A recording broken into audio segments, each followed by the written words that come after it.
Hey, I'm Brian, NR7Y, and tonight we're going to flash some custom firmware into a Quansheng HT, and then we're going to rework it so it works with a normal straight key. So we're going to flash the IJV 2.9 firmware. There's other versions available, but that's what we're using tonight. All you have to do is hold down the push to talk on the radio, turn it on.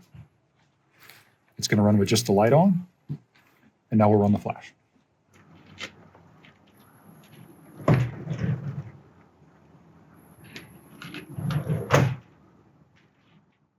If this is the first time you flashed or you haven't changed settings before, the first thing you're going to want to do is go into the menu, number 45, and turn off the beacon. Otherwise, it starts sending right away.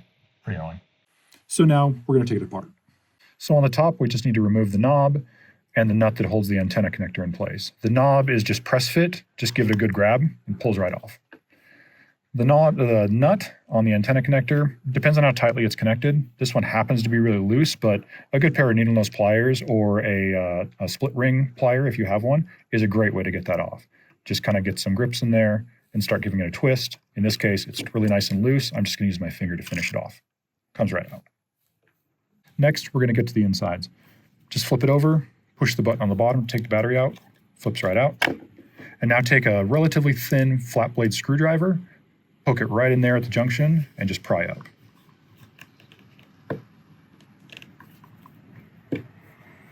With that up, you can take the whole inside and just give it a little tip up, and then pull straight down. There is a connector, a wire to the speaker, so leave that in place.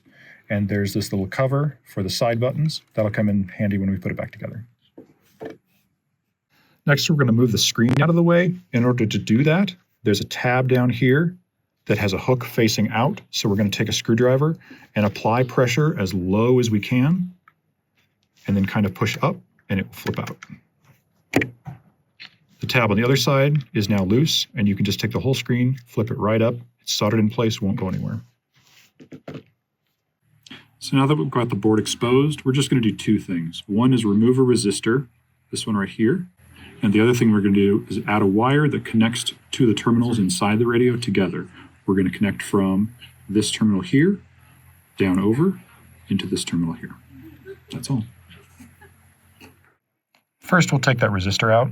Helps to have a little bit of a wide tip there. Just apply it to the resistor, give it a little bit of heat, and it'll come right out. We've prepped a wire for the rework already. It's about 1 inch long, and I've stripped the ends off both sides. It's about a 30 gauge wire. The exact dimensions don't matter.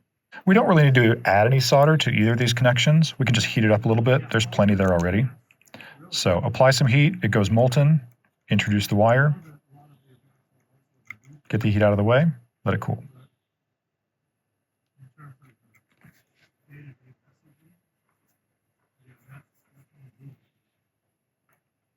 Other end, same thing. Just going to steer it down, heat up the terminal, introduce the wire. Make sure it's flowed over the wire. Let it cool. Ready to go.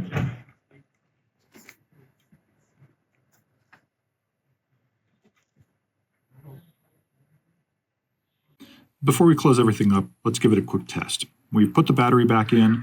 We put it in a CW mode before we shut it off. So all we have to do now is turn it back on. We've got a key plugged in. Doesn't have to be a real straight key. It can be a paddle and you just use one of the buttons. And it transmits. Great, let's close it up. All right, let's put everything back together. Pretty much the same thing in reverse that we did before. A couple of things to keep in mind. There's that little black cover for the ports. You just want to rest that on the side. Keep a handle on that while you close it up. The LCD just flips back down and make sure those two tabs on this side and this side lock back in place.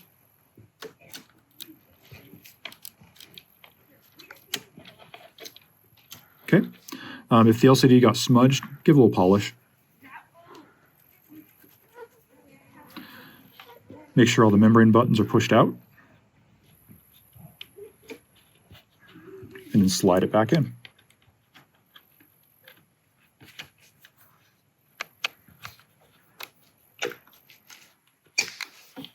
Done. Top is the same way as well. Put the nut on top, twist it down, tighten it as you see fit.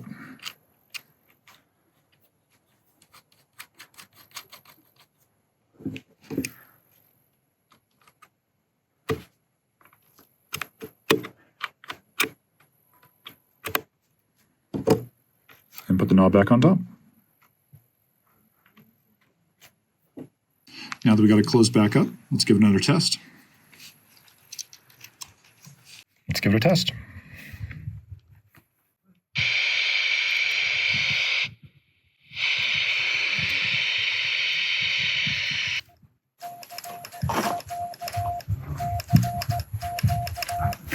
Yep, it's good. You can use a straight key into the port, or you can use an external keyer if you want. That's all it takes. You're ready to roll with CW on a Quansheng. No more FM for you. I definitely did not call it the NR7Y mod.